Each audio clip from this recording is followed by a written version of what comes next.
So I wanted to make this video simply to provide an account of my own subjective experience under the influence of LSD. When I did LSD, my awareness of reality became greatly enhanced. At first, the world of appearances became much more beautiful. I could see it in a way akin to how we all saw it as children. It was much more direct and innocent. I came to see that knowledge, the constructs of the mind, concepts, words, which we have been trained to use to find the truth, are actually quite limited in their ability to help us do that. They are, after all, only abstractions from direct experience. At first, I was so taken with experience itself that I could have ended up believing that this experience of the world was the most fundamental reality we could get to, what we are given by the senses. But my perspective changed even further.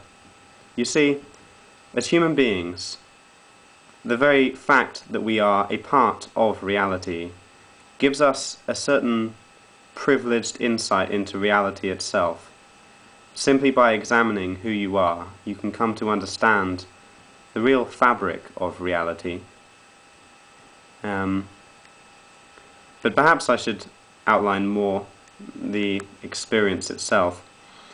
I became, you could say, detached from the dreamlike experience of the world. It was as if I had taken some kind of ineffable and profound step backwards and experience everything that one had ever experienced.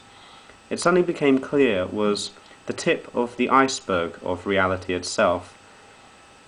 We are led to believe, and many people do believe, and I understand why they believe it, that experience occurs within the brain, within the human body.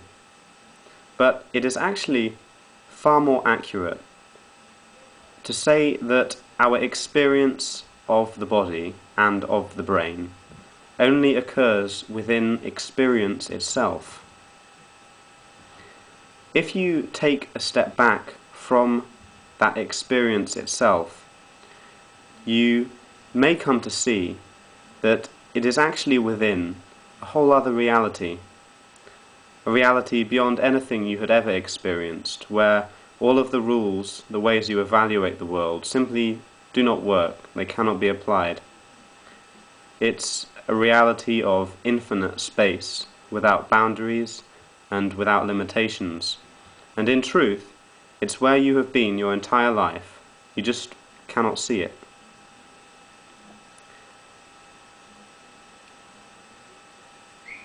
So I became aware of this reality that I had always inhabited. And I also became aware that there were many other sentient beings in this reality. As I looked around it, there were orderly arrangements of lights which symbolized sentient beings. They were circles ordered above and below one another, much like a colosseum, if you will, probably the best analogy. And as I looked to the lower echelons of this colosseum, I could see many beings who seemed to be trapped within boxes of, you could compare it to smoke. And it was literally as if everything I had experienced up until then in life had simply been smoke. And I was just like them. I thought that that was it, that that was all of reality. But I had been mistaken, and they were still mistaken. And, well, most of us still are mistaken in that regard. But as I looked up, there were many sentient beings who were not in boxes of smoke, who had fully liberated themselves from that delusion. It was almost as if you could say each sentient being was either trapped in their own little bubble, their own little personal cinema that they thought their life was, or they had realized that there was more to it than that, that there was something more fundamental.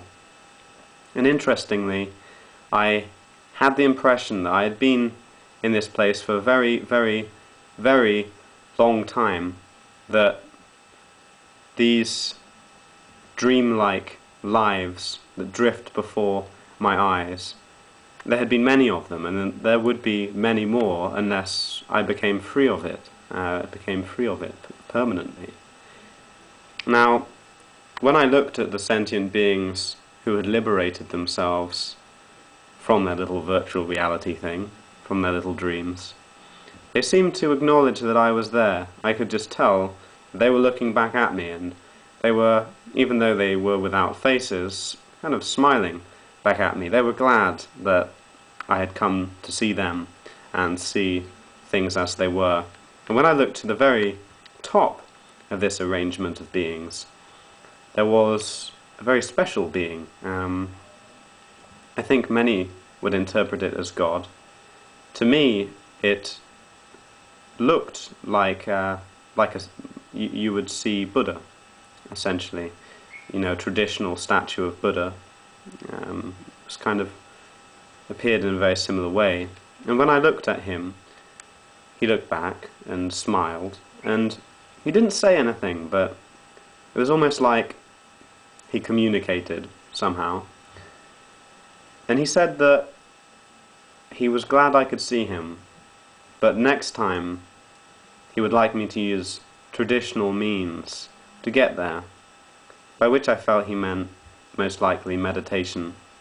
And that advice is advice that I have taken, and sometimes my experiences whilst meditating come close to my experiences on LSD. Now, all you'll get from education about drugs is horror stories. People will tell you that those who do drugs are victims to it. But if those users do not feel themselves to be victims, and instead feel that those drugs showed them something about themselves and about the world that was true, and that that truth has been of immense benefit to their lives, then I wonder who is really in the better position to say, who is in the better position to evaluate. Those who have tried the drugs, and those who have not.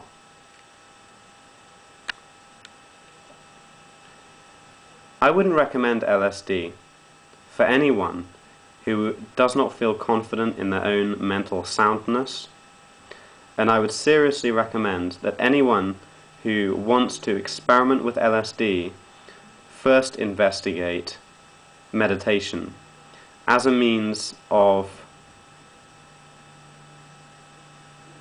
allowing them to relate to their experience in a way that isn't going to damage them. I've had numerous experiences on LSD and have always found them to be the most profoundly beautiful experiences. Experiences that those who have never done LSD could simply not imagine, unless they had been practicing perhaps mystical routes for a very, very long time. For me, LSD is not the solution to all of your queries about life, but it did put me on a path that has delivered many of the answers I was looking for, and I don't think I would have ever found that path without it. And I've met a lot of people practicing meditation, and a lot of Buddhists and spiritualists who once experimented with LSD and feel very much the same, that it won't give you the ultimate answer, but it might point you in the direction of where to look for it.